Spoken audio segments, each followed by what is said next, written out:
Hola amigos, hoy vamos a hacer el examen de Matemáticas 2 correspondientes a la convocatoria de julio de 2020 para acceso a la Universidad de Navarra. Comenzamos con el primer ejercicio que dice así. Estudiar un siguiente sistema de ecuaciones lineales dependiendo del parámetro real A y resuelve los casos en los que es compatible.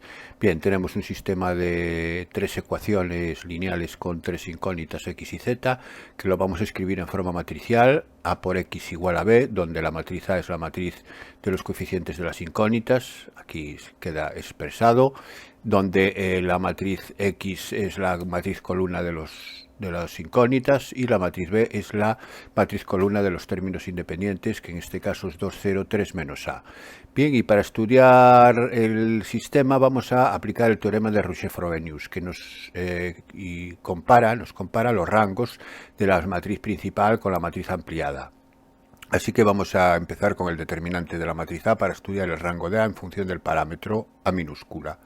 Determinante de A, aquí lo hacemos desarrollándolo aquí lo hago en realidad desarrollándolo por los adjuntos de la tercera columna, puesto que hay dos ceros, aprovecho esa circunstancia y sería A cuadrado menos 1 por su adjunto, y su adjunto es el determinante del menor de orden 2 por 2 que me queda aquí, que es A más 1 por menos A cuadrado, menos A cuadrado más A por menos A menos 1, que el menos ya le cambia aquí al menos A menos 1 de signo, y me queda esto. Bien, haciendo el desarrollo de esto, sacando incluso aquí factor común A más 1, como podéis ver, aquí dentro del corchete A más 1 es factor común, y bueno, y me queda más 1 que multiplica A después de hacer la transformación, y ya me queda factorizada el determinante de A, aunque aquí puedo incluso llegar a factorizarlo como A menos 1 por A más 1, valdría también la factorización A menos 1 por A más 1 al cuadrado. Pero bueno, eso lo podemos tener en cuenta a la hora de simplificar, si vamos a tener que utilizar el valor de este determinante. De momento lo puedo dejar así.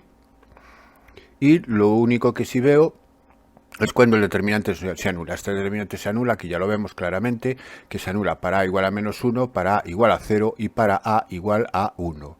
Así que esos son los tres valores que me van a generar la casuística que me va a permitir discutir el sistema.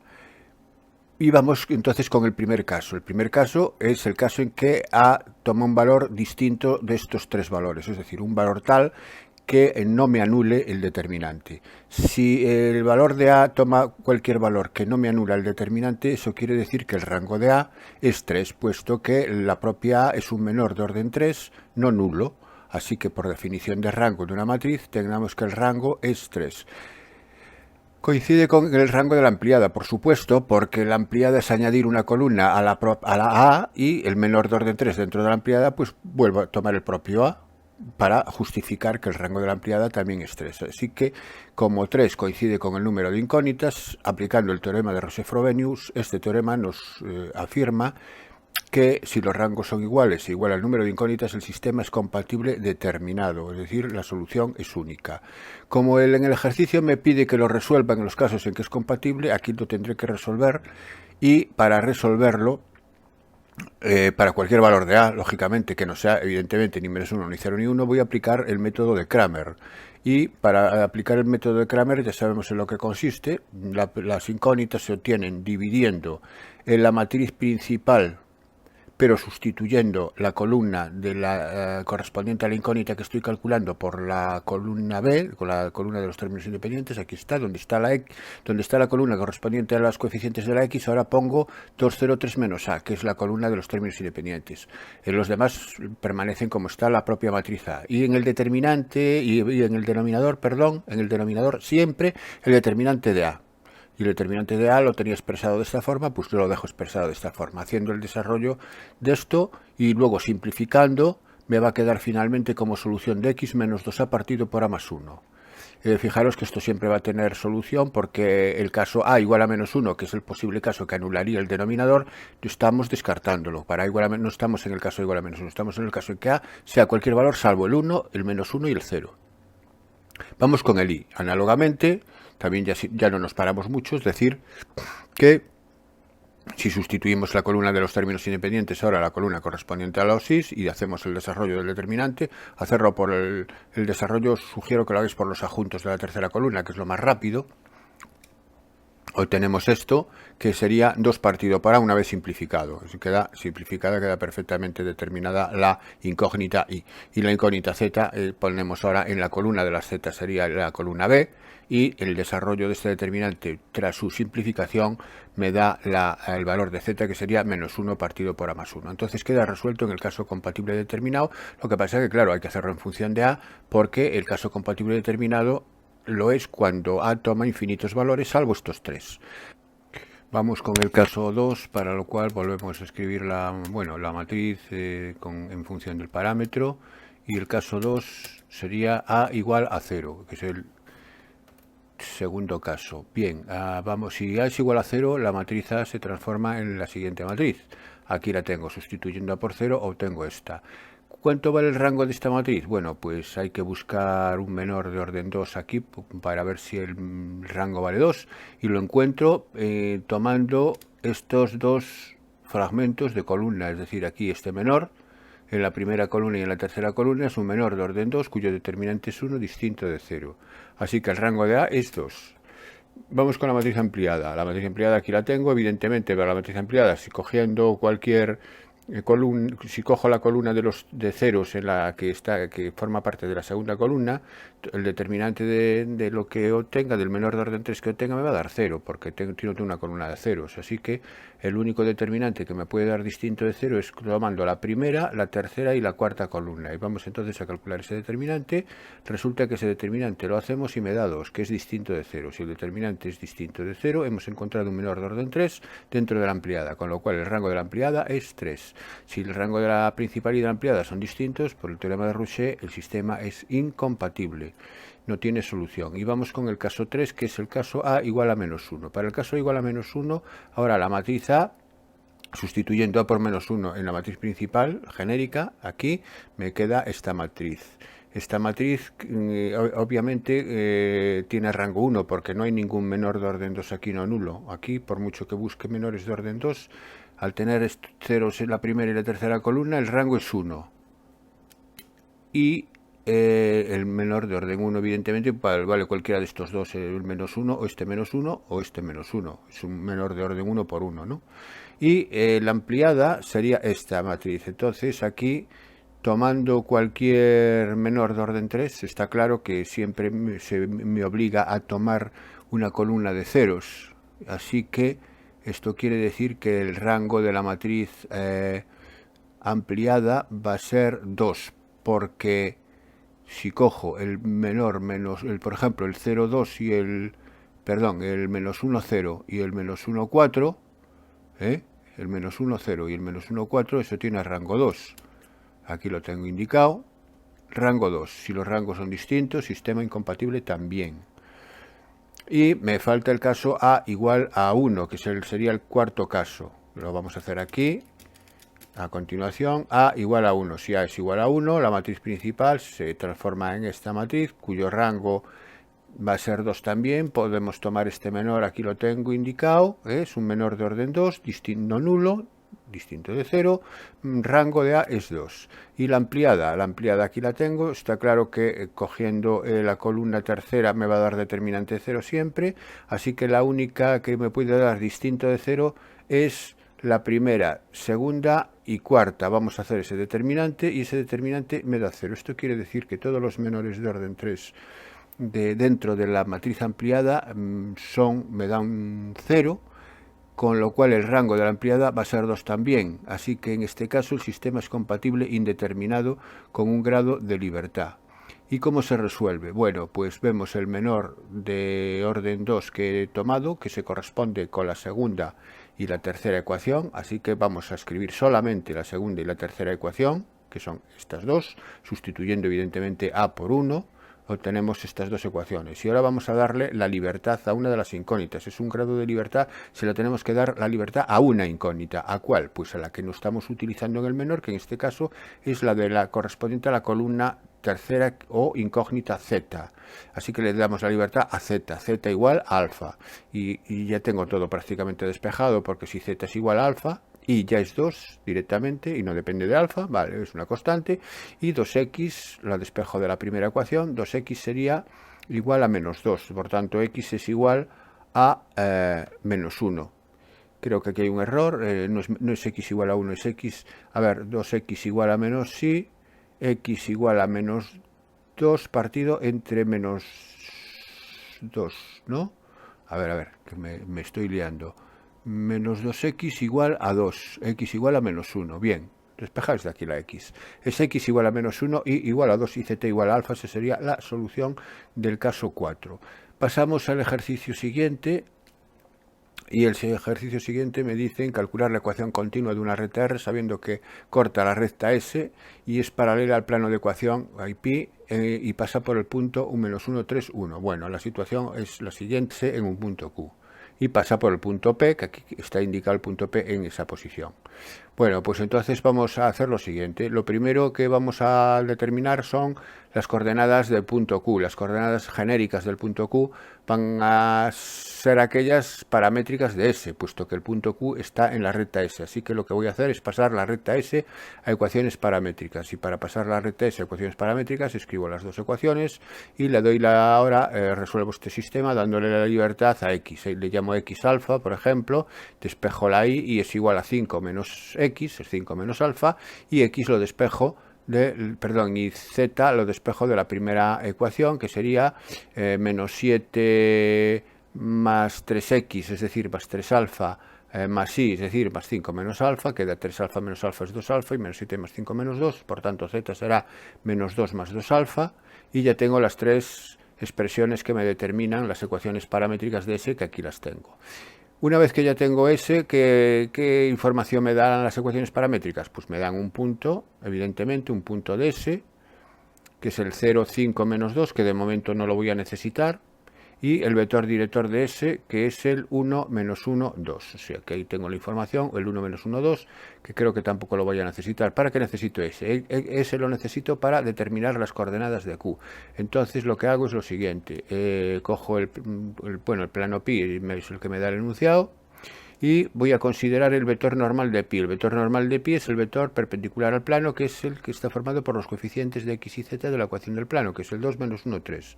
Entonces obsérvese que el vector pq es perpendicular al vector en pi. Entonces, ¿quién es q? Q está en S. Si q está en S, q tiene de coordenadas x vale alfa, y es 5 menos alfa, y z es menos 2 más 2 alfa. Es decir, esto sería un punto genérico de S, en este caso q. Hacemos el vector PQ.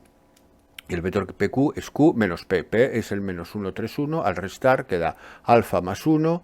5 menos alfa menos 3 es 2 menos alfa. Y menos 2 más 2 alfa menos 1 es menos 3 más 2 alfa.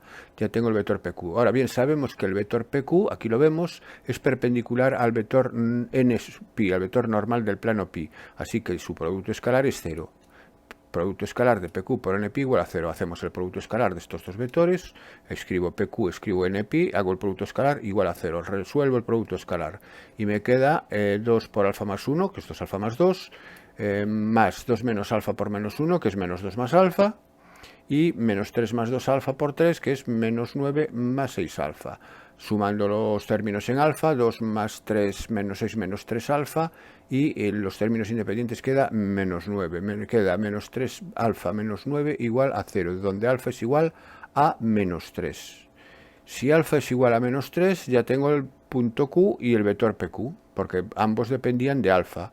Entonces el punto Q es menos 3, 8, menos 8, y el vector PQ es, sustituyendo alfa por menos 3, menos 2, 5, menos 9. Entonces, ¿yo qué estoy buscando? Estoy buscando la recta R que pasa por P o por Q, da igual, y tiene como vector director el vector PQ. Y eso, las ecuaciones continuas de esa recta son, cojo el punto P, podría coger el punto Q también, podría poner aquí en el numerador, me valdría x más 3 y menos 8 y z más 8, pero yo voy a coger el punto P, que es el menos 1, 3, 1. Entonces sería x más 1 y menos 3, z menos 1 en el numerador, y en el denominador el vector director PQ, que es el menos 2, 5, menos 9, y con lo cual ya tengo resuelto el ejercicio. Pasamos al siguiente. Calcular los siguientes límites. Bien, como siempre, el primer límite sustituimos 1 por x en la expresión funcional que me dan aquí, y queda 2 más el seno de 3pi partido por 2. Ahora, 3pi partido por 2 son 270. El seno de 270 grados es menos 1. 2 menos 1 es igual a 1. Entonces, la base o sea, lo que está entre paréntesis, sustituyendo x por 1 me da 1. Y el exponente sería 1 partido por 1 menos 1, 1 partido por 0, infinito. Así que el resultado del límite es 1 elevado a infinito, que es una indeterminación de tipo exponencial, y las indeterminaciones del tipo exponencial se resuelven tomando logaritmos neperianos en el límite, es decir, le llamo a, por ejemplo, al límite que estoy buscando y tomo logaritmos neperianos en la igualdad. Al tomar logaritmos neperianos, lo que tenemos que saber es que el logaritmo del límite es el límite del logaritmo. Eso es lo que vamos a aplicar. Entonces, el logaritmo de una potencia es el exponente por el logaritmo de la base. Precisamente se toman los logaritmos para que el exponente se transforme en un factor, pase multiplicando. Aquí lo tengo. Logaritmo neperiano de a es el límite cuando x tiende a 1 de, y ahora el exponente, que es 1 partido por x al cuadrado menos 1, x, pasa multiplicando, ¿no?, por las propiedades del logaritmo. Logaritmo neperiano de la base, que la base es lo que está entre paréntesis. Y esto es igual al límite cuando x tiende a 1, y hago un cociente único para buscar la indeterminación 0 partido por 0 o infinito partido por infinito para poder aplicar la regla del L'Hopital. Entonces, al hacer este producto, el x al cuadrado menos x pasa a ser denominador y el logaritmo neperiano del paréntesis pasa a ser numerador. Y ahora, al sustituir x por 1, me queda 1, logaritmo neperiano de 1 en el numerador, pero el logaritmo neperiano de 1 es 0, y en el denominador es 1 menos 1 es 0 también, es un 0 partido por 0. Si la indeterminación es 0 partido por 0, puedo aplicar la regla del L'Hopital, y recordar que la regla del L'Hopital es que el límite coincide con el límite cuando x tiende a 1 de la derivada del numerador en el numerador y en el denominador la derivada del denominador. Así que hacemos la derivada del numerador, que es como es un logaritmo neperiano, es 1 partido por el argumento del logaritmo, que es 2 más seno 3πx partido por 2, según la regla de la cadena, por la derivada del argumento. La derivada del argumento es coseno de 3πx partido por 2 por la derivada de 3πx partido por 2, que es 3π medios. Entonces me queda esto en el numerador, y en el denominador la derivada de este polinomio 2x menos 1. Si hacemos ahora la sustitución, en el numerador me queda coseno de 270 grados, porque cuando x vale 1 quedamos que 3π medios son 270, el coseno de 270 grados es 0, por 3π partido por 2, 0. 0 en este numerador. Y aquí en este denominador es 2 menos 1, quedaría 1, o sea que quedaría 0 partido por 1 y partido por 1. Me quedaría esto. Ahora 0 partido por 1 es 0 y 0 entre 1 es 0. Entonces, finalmente, este límite, el límite del logaritmo, me da 0. Esto quiere decir que si el logaritmo neperiano de a es 0, entonces, ¿cuánto vale a? Que es lo que yo en realidad estoy buscando, que es el límite, que le llame a. A es e elevado a 0, es 1. A es 1. Por lo tanto, el límite buscado es 1. Esa sería la solución al primer límite. Y al segundo límite, bueno, el segundo límite, si hacemos la sustitución de x por más infinito dentro de esta raíz es más infinito, y dentro de esta raíz es más infinito, quedaría por tanto más infinito menos infinito, y un infinito menos infinito es una indeterminación. ¿Cómo se resuelve esta indeterminación? Bueno, pues esta indeterminación se resuelve multiplicando y dividiendo la expresión por el conjugado, que el conjugado es la expresión, pero en vez de con menos, con más. Así que si multiplico y divido por el conjugado, multiplico por la expresión, pero con más, ¿para qué hago eso? Bueno, pues porque en el numerador me queda suma por diferencia, y suma por diferencia es diferencia de cuadrados. Al ser raíz cuadrada al cuadrado, la raíz se cancela con el cuadrado, y me queda en el numerador cuadrado del primero, que es x a la cuarta menos x al cuadrado más 1, menos cuadrado del segundo, que es x a la cuarta menos 7. Como ya le quito el menos afecta a todo, me quedaría x a la cuarta aquí más 7, ¿no? Partido por el denominador me queda tal cual, es el conjugado, y ahora simplifico el numerador, x a la cuarta desaparece, y queda menos x al cuadrado más 8. Eso es lo que me queda en el numerador, y en el denominador me queda esto. Cuando x tiende a infinito, bueno, esto daría infinito partido por infinito. Aquí estas ya no se resuelven, se pueden resolver por L'Hopital, pero nos llevaría un poco de tiempo. Entonces lo que se suele hacer en este caso es dividir todo por el numerador y denominador por el mayor grado que hay aquí, que es 2. Aquí, aunque es grado 4, como está afectado por la raíz cuadrada, en realidad es grado 2. Así que si divido todo por grado 2, aquí fuera de la raíz me queda menos x al cuadrado entre x al cuadrado más 8 entre x al cuadrado. Y aquí, al dividir el denominador entre x al cuadrado, al meterlo dentro de la raíz lo divido por x, lo tengo que dividir por x a la cuarta. Entonces quedándome estas expresiones. Y ahora simplifico x al cuadrado entre x al cuadrado menos 1, ¿no? Es decir, simplifico lo que pueda y me queda esto. Y ahora sabemos que cuando x tiende a más infinito, 8 partido por x al cuadrado es 8 partido por infinito, tiende a 0. 1 partido por x al cuadrado tiende a 0. 1 partido por x a la cuarta tiende a 0. Y 7 partido por x a la cuarta tiende a 0. Es decir, todas aquellas expresiones que tienen la x en el denominador tienden a 0. Por lo tanto, me va a quedar solamente el menos 1 en el numerador y este raíz de 1 aquí más raíz de 1. Es decir, queda menos 1 medio, porque quedaría raíz de 1, 1 más raíz de 1, 1, 2. Menos 1 medio. Eso sería el límite buscado. Bien, pasamos al siguiente problema. Sea la función y me dan una potencial exponencial, porque aquí tengo una x en la base y tengo una x en el exponente, y me piden que demuestre que es continua en el intervalo 1, 2. Bueno, para demostrar que la función es continua, lo primero que tengo que ver es que está definida en el intervalo 1, 2, y para demostrar que está definida en el intervalo 1, 2, el argumento es el siguiente, es decir, si el seno el seno de pi x partido por 2, cuando va desde 1 hasta 2, cuando x vale 1 sería desde pi medios, y cuando l vale 2 sería hasta pi. Entonces el seno de pi medios a pi, es decir, desde 90 hasta 180, es positivo, es un número positivo, entonces es un número comprendido entre 0 y 1. Aquí lo tengo, el seno de pi medios pi x partido por 2 es un valor comprendido entre 0 y 1. Y si le sumo 1, va a ser un valor comprendido entre 1 y 2. Si 1 más seno de pi x partido por 2 es un número comprendido entre 1 y 2, para todo x perteneciente al intervalo cerrado 1, 2, es positivo. Esta expresión es positivo. Si es positivo, está definido como base de la exponencial. Y la x tampoco tiene ningún problema. La x toma cualquier valor. Entonces, f de x está definido en el intervalo 1, 2 para todo x, y además el límite coincide con la imagen, sustituyendo x por x u 0, para cualquier valor 1, 2 está perfectamente definido. Entonces podemos afirmar que la función es continua en el intervalo 1, 2. Eso en primer término. Y ahora vamos a ver el apartado B, y me pide que demuestre que existe un número real en el abierto 1, 2, de forma que la derivada es 0. Bien, para ello voy a hacer lo siguiente. Voy a calcular la función derivada, y para calcular la función derivada, como es una potencial exponencial, voy a aplicar la derivación logarítmica. Es decir, tomo la función, ahora le llamo y por comodidad, podéis seguir llamándole f de x sin problema. Bueno, yo le llamo y para derivarla, y tomo logaritmos neperianos. Al tomar logaritmos neperianos, lo que hago es que en la derecha el exponente, que es la x, pasa multiplicando por las propiedades de los logaritmos. Es decir, el logaritmo de y es el logaritmo de esta potencia, pero el exponente pasa multiplicando, ¿no?, al aplicarle logaritmos.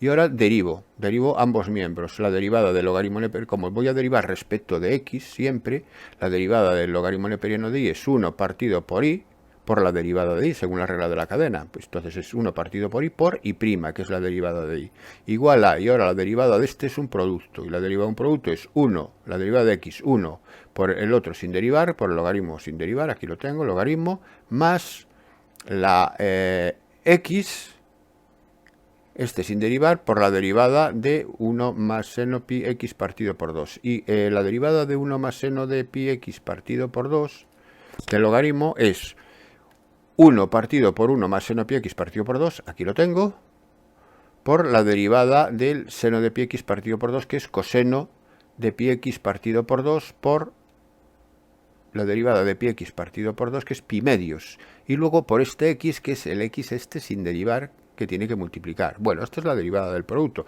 Esto me imagino que lo tenemos que saber hacer perfectamente. Entonces de aquí despejo la derivada y prima.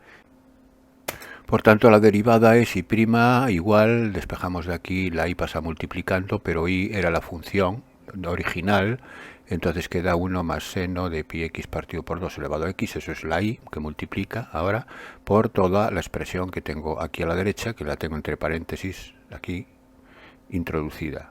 Bien, entonces vamos con la derivada, y la derivada vemos que tendría problemas si se anula este denominador, pero este denominador se anula para x igual a 3, que sería cuando el seno de 3pi partido por 2, que es menos 1, anularía este denominador. Pero no estoy trabajando en 3, puesto que estoy trabajando en el intervalo 1, 2. Entonces en el intervalo 1, 2 todo esto está perfectamente definido, y por tanto la función f' es continua en el intervalo 1, 2. A partir de aquí vamos a ver quién es f' en 1 y f' en 2. Y f' en 1, sustituyo la x por 1 en la expresión de la derivada y voy a obtener 2 logaritmo neperiano de 2, ya no me paro, aquí seno de pi medios es 1, coseno de pi medios es 0, entonces a partir de ahí sustituyo seno de pi medios por 1 y coseno de pi medios por 0, obteniendo 2 logaritmo neperiano de 2. Y para f' de 2, ahora el pi x partido por 2 me queda pi. Entonces queda seno de pi, coseno de pi. El seno de pi sabemos que es 0, el coseno de pi sabemos que es menos 1, y a partir de ahí sustituimos y obtengo menos pi, que es menor que 0. Entonces, ¿qué he obtenido aquí? He obtenido una función continua en un intervalo cerrado 1, 2, de forma que su imagen en 1 y su imagen en 2 tienen signos distintos. Esto quiere decir que por el teorema de Bolzano, son las hipótesis en realidad del teorema de Bolzano, me dice que existe un punto en el intervalo abierto 1, 2, de forma que la función se anula, y la función en este caso es f'. F' de c es igual a 0. Entonces ya tengo el alfa que que me piden que encuentre en el apartado B es la c esta que encuentro aquí en el intervalo 1, 2.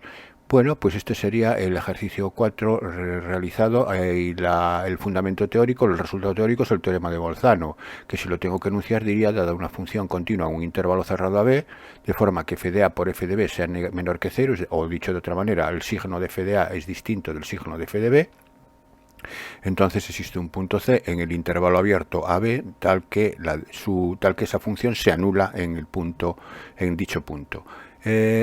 Pasamos al ejercicio número 5, que me dan dos matrices de orden 3×3 cuyo determinante es un medio, y me piden que calcule el determinante de C teniendo en cuenta que C es esta expresión. Bueno, pues el determinante de C será el determinante de esos productos, de ese cuadrado de ese producto, y ahora dentro del determinante voy a hacer estas matrices, el 2, que es un escalar multiplicando las matrices, como está también afectado por el cuadrado, puede salir como 4, 2 al cuadrado, y el resto, el producto, lo sigo manteniendo al cuadrado. Ahora esto lo igualo a lo siguiente. El 4 está multiplicando a una matriz 3×3, porque la traspuesta de A, es 3, la inversa de B sigue siendo de orden 3×3, su producto es 3×3 y una matriz 3×3 al cuadrado es 3×3. Entonces 4 es un escalar multiplicando a una matriz 3×3. Así que sale del determinante como 4 elevado al cubo, porque el 4 estaría multiplicando a las 3 columnas o las 3 filas de la matriz, y por tanto saldría un 4 por cada fila o por cada columna, y como son 3, saldría 4 elevado al cubo por las propiedades de los determinantes. Bien, dentro me queda este cuadrado, pero sabemos que el determinante de un producto es el producto de los determinantes. Entonces, este determinante es ATB-1 por ATB-1, que es ATB-1 determinante por ATB-1 determinante, que es el determinante del cuadrado, es decir, el cuadrado puede salir fuera del determinante. Y ahora pasamos al siguiente propiedad, el determinante de un producto. Este determinante que queda dentro es el determinante de uno por el determinante del otro, y el determinante de la matriz traspuesta coincide con el determinante de la matriz. Esa es la primera propiedad de los determinantes, y el determinante de la inversa es 1 partido por el determinante de B. Entonces, aplicando esas dos propiedades, tengo esta igualdad. Ahora bien, el determinante de A era un medio, el determinante de B era un medio también, así que un medio entre un medio, 1. Es decir, lo que está dentro de este paréntesis vale 1, así que finalmente me queda 4/3 por 1 al cuadrado, es decir, 4/3, que es 64. Ese sería el determinante de C. Pasamos al ejercicio número 6, que me dan 2 puntos A y B, que son 2 vértices de un cuadrado. Hallar los otros 2 vértices, sabiendo que están en la recta de ecuación. Aquí tengo la recta R. Bueno, lo primero que observo es que el vector, antes de nada, el vector AB, que es el vector 3, 3, 0, no es proporcional al vector director de R, que es el -1, 1, 4. Observemos que no son proporcionales las componentes. Entonces, AB no puede estar en la dirección de la recta, entonces la recta no puede estar en lados paralelos. El vector y la recta no pueden estar en lados paralelos. Así que la situación es esta: la recta es una diagonal, contiene la diagonal del cuadrado, tiene que estar en diagonal la recta. Bien, entonces A y B son simétricos respecto de la diagonal, y C y D están sobre la recta R. Bien, una vez visto esto, lo siguiente que voy a hacer es que C es un punto genérico de R, por estar en R, tiene de coordenadas menos alfa, 4 más alfa, menos 1 menos 4 alfa. Bien, ¿de dónde salen estas coordenadas? Bueno, pues sería cuestión de pasar a ecuaciones paramétricas las ecuaciones continuas de R, y obsérvese que el punto por el que pasa R según estas ecuaciones continuas es el 0, 4, menos 1, y el vector director es el menos 1, 1, menos 4. Así que las paramétricas serían x igual a menos alfa, igual a 4 más alfa, y z igual a menos 1 menos 4 alfa, que son precisamente las coordenadas de cualquier punto genérico de la recta. Así que C tiene estas coordenadas, pero D también está en la recta, entonces tendrá también estas mismas coordenadas, cambiado evidentemente el parámetro porque según los puntos son distintos, entonces el parámetro es diferente aunque la forma sea la misma, ¿no? Bien, entonces ahora observamos que el vector AD, por ejemplo, el vector AD es igual al vector CB. Podríamos hacer que AC es igual a DB, también sería otra posibilidad, pero yo lo voy a hacer con AD y CB. Entonces, si AD es igual a CB, tengo la siguiente identidad. A ver, AD es D menos A, hago D menos A lo tengo aquí, que es menos 1, 2, 1, y D lo tengo aquí, que era el menos beta, 4 más beta, menos 1 más 4 beta. Bien, hago la resta y me queda como componentes este vector. Este sería el vector AD. Y el vector CB son las coordenadas de B menos las coordenadas de C. Las coordenadas de B son 2, 5, 1, y las coordenadas de C las había definido aquí como punto genérico de R. Y me quedan estas coordenadas. Ahora, como son iguales, identifico componente a componente, identificando componente a componente y ordenando en ecuaciones, un sistema de ecuaciones lineales, estas tres ecuaciones me quedan la misma ecuación en los tres casos. Así que de aquí solamente tengo que beta, puedo deducir que beta es menos 1 menos alfa. Si beta es menos 1 menos alfa, pues lo que puedo hacer es poner, por ejemplo, D en función de alfa sustituyendo beta por menos 1 menos alfa. De esta manera tendría ya una sola incógnita que resolver, que sería alfa.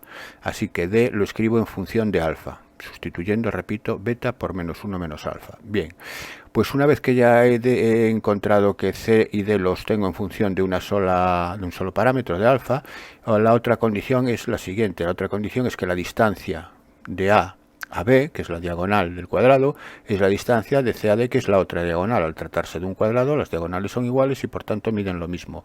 Ahora bien, la distancia de AB es el módulo del vector AB y la distancia de CD es el módulo del vector CD. Entonces igualo los módulos, que los módulos son la raíz cuadrada de la suma de los cuadrados de sus componentes, y para el caso AB era el 3, 3, 0, su módulo es 3, raíz de 3 al cuadrado, más 3 al cuadrado, más 0 al cuadrado, es raíz de 18. Y el módulo de CD es coger el vector CD, que lo tengo que hacer, CD no lo tengo escrito, pero observemos que CD es D menos C, y D lo tengo aquí en función de alfa. Si a D le resto C, me queda 1 más alfa, menos alfa, sería 1 más 2 alfa. Por eso aquí tengo este 1 más 2 alfa al cuadrado. Luego, 3 menos alfa menos 4 más alfa. 3 menos alfa menos 4 más alfa es menos 1 menos 2 alfa. Aquí tengo el menos 1 menos 2 alfa al cuadrado. Y por último, 3 más 4 alfa menos 1 menos 4 alfa sería 4 por 1 más 2 alfa. De hecho, tengo aquí elevado al cuadrado esa componente. Ahora, como 1 más 2 alfa al cuadrado es igual a menos 1 menos 2 alfa al cuadrado, son iguales porque al elevar al cuadrado el menos se transforma en más, y aquí son las tres iguales, los tres son 16 por un lado, más 2 aquí son 18, me queda raíz de 18 por 1 más 2 alfa al cuadrado. Ahora bien, el 1 más 2 alfa al cuadrado con la raíz se cancela, así que me queda raíz de 18 por 1 más 2 alfa. Dividiendo entre raíz de 18, la raíz de 18 y raíz de 18 también se cancelan y me queda 1 igual a 1 más 2 alfa, de donde 2 alfa igual a 0, alfa igual a 0. Y si alfa es igual a 0, ya tengo C y ya tengo D. Es sustituir alfa por 0 en C. Si quiero calcular beta, que lo tenía aquí, beta es menos 1, pero bueno, no me hace falta, con que al tener alfa y lo tenía ya todo escrito en función de alfa ya es suficiente. Entonces el punto C, sustituyo alfa por 0 aquí, me queda 0, 4 menos 1, y el punto D sustituyo alfa por 0 aquí y me queda 1, 3, 3. Esos son los dos puntos del cuadrado pedidos. Bien. Ejercicio número 7. Dada una función, aquí tengo una potencial exponencial por un logaritmo neperiano, demostrar que la función es continua en el intervalo 1, 0. Perdón, en el intervalo menos 1, 0. Bueno, pues lo primero que vamos a ver es dónde está definida esta función, es decir, vamos a ver cuál es su dominio. Al tratarse de una función potencial exponencial, la base, el x más 3, tiene que ser positivo y x más 3 tiene que ser de entrada mayor que 0. Si x más 3 es mayor que 0, x es mayor que menos 3. ¿El menos 3 entra o no entra? Bueno, pues si para que entrara el menos 3 tendría que tener imagen. Y si x vale menos 3, aquí me quedaría 0 en la base y sería seno de menos 3pi. Bien, el seno de menos 3pi, si no me equivoco, es lo mismo que el seno de de 3pi partido por 2, es el seno de menos 270, y el seno de menos 270 es menos 1, por tanto quedaría 0 elevado a menos 1, y 0 elevado a menos 1 es 1 partido por 0, que sería infinito, y por tanto el infinito, al no tratarse de un número real, no estaría definida la imagen del 0, por eso es x más 3 mayor que 0, y x mayor estrictamente que menos 3. El logaritmo neperiano está definido para valores positivos, entonces x al cuadrado menos x más 2 tiene que ser positivo, así que tendría que resolver la inecuación x cuadrado menos x más 2 mayor que 0, pero si la resuelvo, fijaros que para igualar a 0, el discriminante es b cuadrado menos 4c, queda negativo porque queda 1 menos 8, queda raíz de menos 7 en el discriminante, y eso quiere decir que esta expresión nunca se anula. Si nunca se anula, o es siempre positiva para todo x, o siempre es negativa. Evidentemente, si por ejemplo, si x vale 0, me da 2, es positiva. Entonces, con que sea positiva para un caso, ya lo va a ser para todos, por lo que acabo de argumentar. Así que esto va a ser siempre mayor que 0. Como tiene que ser a la vez todos los valores que hacen que esto mayor que 0, que es todo r, y los valores que hacen que x sea mayor que menos 3, la intersección son los valores mayores que menos 3. Así que el dominio es menos 3 más infinito. Esto quiere decir que la función va a ser continua en menos 3 más infinito, porque es un dominio de continuidad, es un intervalo continuo, y además va a ser entonces, si va a ser continua en menos 3 más infinito, en particular lo va a ser en el menos 1, 0, que forma parte del menos 3 más infinito, es un subconjunto del menos 3 más infinito. Entonces tengo que en ese intervalo es continua. Esto sería la forma de argumentar que la función es continua. Y el apartado B, que existe un alfa perteneciente en el menos 1, 0, tal que f' de alfa es igual a menos logaritmo neperiano de 2. Bueno, a partir de aquí lo que voy a hacer es la derivada. Entonces, como me habla de la derivada de f, voy a hacer la derivada de f. Y la derivada de f es un producto de la potencial exponencial por la logarítmica. La derivada de un producto es derivada del primer factor, lo indico de momento, porque esta derivada es un poco más larga, la tendré que hacer aparte. Entonces queda derivada de la potencial exponencial, por eso pongo el prima, por el logaritmo sin derivar, más la derivada del logaritmo, que es 1 partido por x cuadrado menos x más 2 por su derivada, que es 2x menos 1, por el primero sin derivar. Entonces esta expresión ya quedaría perfectamente expresada, no tendría que tocarla. Lo que sí me falta derivar esta potencial exponencial, y para derivarla la voy a hacer aparte, le llamo i a la expresión. Aquí lo tengo y voy a derivarla. Para ello utilizo el método de derivación logarítmica para derivar este tipo de funciones. Toma logaritmos en ambos lados. Al tomar logaritmo de i a la izquierda me queda logaritmo neperiano de i. Al tomar logaritmo a la derecha, como se trata el exponente, aplicando las propiedades del logaritmo, pasa a multiplicar al logaritmo, queda al logaritmo de la base, ¿no? O sea, el logaritmo de una potencia es el exponente, en este caso seno de pi x, por el logaritmo de la base, que es logaritmo de x más 3. Bien, y ahora derivo respecto de x. Al derivar respecto de x me queda que la derivada del logaritmo neperiano de i es 1 partido por i prima, aplico la regla de la cadena, y es 1 partido por i por la derivada de i, pero la derivada de i es i prima.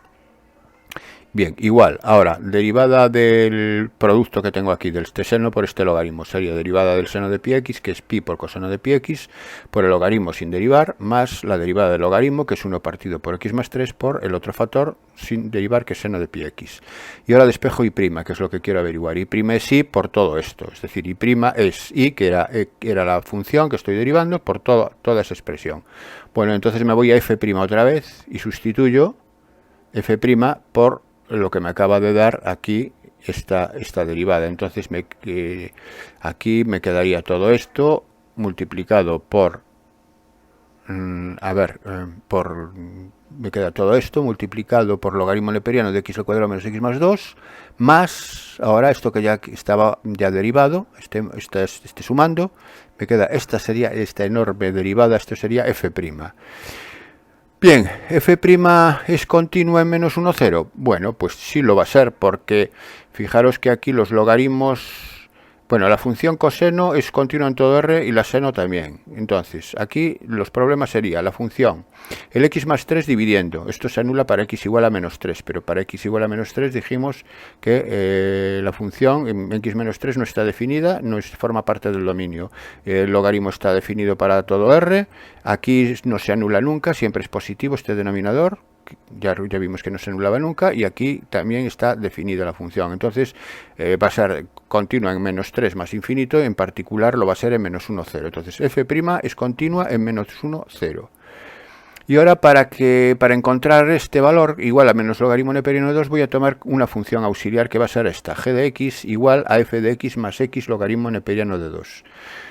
Entonces, tomando esta función, lo que voy a hacer es su derivada, y su derivada, fijaros cuál es, su derivada es f' de x más logaritmo neperiano de 2, y fijaros ya por dónde van los tiros.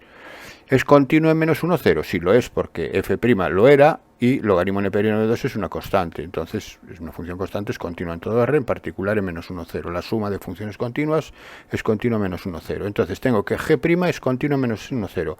Y ahora voy a ver quién es g' de 1, voy a hacerlo aquí. G' lo tengo otra vez, esto lo he vuelto a escribir. ¿Quién es G' de 1 y G' de 2? Que son, perdón, G' de menos 1 y G' de 0, que son las imágenes de G' en el intervalo en el que estoy trabajando. Bien, y G' de 1 sustituir sería f' de 1 por más logaritmo neperiano de 2. Ahora bien, f' de 1 es todo esto evaluado en x igual a 1. Y todo esto evaluado en x igual a 1 me va a dar toda esta expresión que tengo aquí, más el logaritmo neperiano de 2, que va a ser igual a, haciendo operaciones, aquí ya no me paro demasiado, lo vais viendo que esto no tiene ningún problema. Al final, con la calculadora, con las operaciones, y me queda menos 3,07. Sé que es negativo, que es lo que me interesa. A mí lo que me interesa es si las imágenes en los extremos son positivos o son negativos. Pues que voy a aplicar el teorema de Bolzano finalmente. Y G' de 0. G' de 0, pues lo mismo, es f' de 0 más logaritmo de 2. Y f' de 0 es todo esto, hasta aquí, hasta este más, y más el logaritmo neperiano de 2. También lo mismo, evaluado esto en x igual a 0, finalmente me va a dar 2,58, que es positivo. Como g' de menos 1 y g' de 0 tienen signo distinto y g' es continua en menos 1, 0, aplico el teorema de Bolzano a g' en el intervalo menos 1, 0, y el teorema de Bolzano lo que me dice es que existe un punto en el intervalo menos 1, 0, de forma que la función se anula. La función en este caso es g' de alfa igual a 0. Ahora bien, ¿quién era g' de alfa? G' de alfa era f' de alfa más logaritmo neperiano de 2. Esto es igual a 0, de donde f' de alfa es igual a menos logaritmo neperiano de 2, que es lo que pretendíamos demostrar. Bueno, a mí me parece un poquito difícil, sobre todo porque tenéis que daros cuenta de que tenéis que tomar una función auxiliar, que es la función g de x igual a f de x más logaritmo neperiano de 2, para que os salga finalmente la igualdad que os piden demostrar. Pero bueno, como tenéis varias opciones, pues me imagino que sería cuestión de escapar de este ejercicio. Bien, pasamos al siguiente. Y me dice que encontrar los dos puntos en que se cortan las gráficas de estas dos funciones. Como veis, es un examen con mucho análisis, y las dos funciones son seno de pi x y la función valor absoluto de x al cuadrado menos x. Bueno, esto se puede hacer gráficamente para ver cómo es la situación. Entonces yo voy a hacerlo gráficamente. Para ello voy a dibujar la función x cuadrado menos x obviando el valor absoluto, sin tener en cuenta el valor absoluto. Entonces la función x al cuadrado menos x es una función, es una parábola, eso lo sabemos porque es un polinomio de grado 2, que corta el eje de las x cuando igualo la función a 0, obtengo la ecuación x por x menos 1 igual a 0, que se anula en x igual a 0 y en x igual a 1. Estos son los puntos de corte con los ejes de las x. Sería el 0, 0 y el 1, 0. Con el eje de las y, evidentemente, en el 0, 0, puesto que este es un punto común a ambos ejes, este es el 0, 0. Entonces ya tengo los puntos de corte con los ejes. Voy a ver ahora dónde tiene el máximo o el mínimo, el vértice. El vértice lo tiene donde anula la derivada, y la derivada, que es 2x menos 1, se anula en x igual a 1 medio. Es decir, la abscisa del vértice es 1 medio. Y además sabemos que la derivada, según la derivada es 2, es positiva, Si la segunda derivada es positiva, en el vértice, en un medio, hay un mínimo. Entonces se trata de un mínimo, es una parábola convexa, y el punto concretamente es un medio menos un cuarto. Sustituimos un medio en la función, en x al cuadrado menos x, y queda en medio menos un cuarto. Entonces la parábola ya la podemos dibujar. La parábola tendría esta forma. Ahora bien, al aplicarle el valor absoluto a la gráfica, como el valor absoluto, todo lo que es positivo me lo deja tal cual, me lo deja positivo, no me lo modifica, y lo que es positivo en la gráfica es las ramas que están por encima del eje de las x, lo que es positivo son las f de x que están por encima del eje de las x. Entonces las ramas que están por encima del eje de las x quedan como están. La única que cambia es las negativas. Las negativas, que son las que están por debajo del eje de las x, se transforman en positiva. Entonces hay que, por simetría, llevarlo hacia arriba, transformar los valores negativos en positivos. ¿Y qué obtenemos? Obtenemos la siguiente gráfica, obtenemos esta gráfica. Aquí está la curva que quedaba por debajo, ahora me la llevo la transformo en positiva. Y esta es la gráfica del valor absoluto de x al cuadrado menos x. Hemos convertido, así es como se dibujan las gráficas en valor absoluto. Se dibuja la gráfica que no esté en que no tenga el valor absoluto, y toda la parte negativa por simetría la llevamos para encima del eje. Bueno, y la función seno de pi x, bueno, la función seno también sabemos cómo dibujarla. Si no damos algún valor, sabemos que es un sinusoide, damos valores a la x damos el valor 0 y el valor pi, etcétera, y vamos obteniendo una gráfica que es un sinusoide, que aquí lo tenemos, que nos sale esto. Como me piden dónde corta, bueno, pues donde corta está claro que entre el 0 y en el 1 se ve gráficamente que son los puntos de corte. Si no, habría que hacer estas dos ecuaciones, es decir, si dos funciones donde se cortan se igualan las ecuaciones, el valor absoluto, lo que está dentro del valor absoluto es igual a seno de pi x cuando lo de dentro es positivo, y cambia de signo cuando lo de dentro es negativo. Entonces estas serían estas dos ecuaciones. Ahora bien, claro, estas dos ecuaciones hay que resolverlas aquí, no nos queda otra que resolverlas a ojo, porque son ecuaciones que no tenemos un procedimiento, por ejemplo, para resolverlo. Entonces aquí se ve obviamente que las soluciones son 0. Si sustituís x por 0 veis que funciona, y si sustituís x por 1 también veis que funciona, porque el seno de pi es 0, ¿no? Y aquí queda 1 menos 1, 0. Pero por eso gráficamente se ve mejor que son el 0 y el 1. Y el área encerrada entre ambas gráficas es el área de la que está por encima, que es la función seno de pi x, menos la que está por debajo. Ahora bien, la que está por debajo, ¿cuál es? Es valor absoluto, pero para que no os liéis, lo que tenéis que tener en cuenta es que ¿cuánto vale el valor absoluto de la función aquí? ¿Cuánto vale esto? Esto vale, fijaros que la he cambiado de signo, entonces es menos x más x, es x menos x al cuadrado. Esta expresión cambia de signo porque aquí era negativa, así que el área que estoy buscando es la integral desde 0 hasta 1 de la que está por encima, que es el seno de pi x, menos, y por eso aquí pongo x menos x al cuadrado. ¿No veis que le estoy cambiando de signo? X menos x al cuadrado, porque sería esta situación que está aquí, cuando x al cuadrado menos x es negativo. Bueno, pues y esta integral, la integral del seno de pi x es menos coseno de pi x partido por pi, menos la integral de x es x al cuadrado partido por 2, y más la integral de x al cuadrado es x al cubo partido por 3. Esto es entre los extremos de integración 0 y 1, aplicamos la regla de Barrow, sustituyo la x por 1 en toda la expresión que está entre corchete, menos, y la sustituyo por 0, obteniendo esta diferencia. Bien, y haciendo las operaciones correspondientes me queda 2 partido por pi menos un sexto, que me da 0,47 unidades al cuadrado de superficie. Bueno, pues pasamos al siguiente, si es que lo hay, y creo que no, creo que este es el último, así que me despido hasta el próximo vídeo.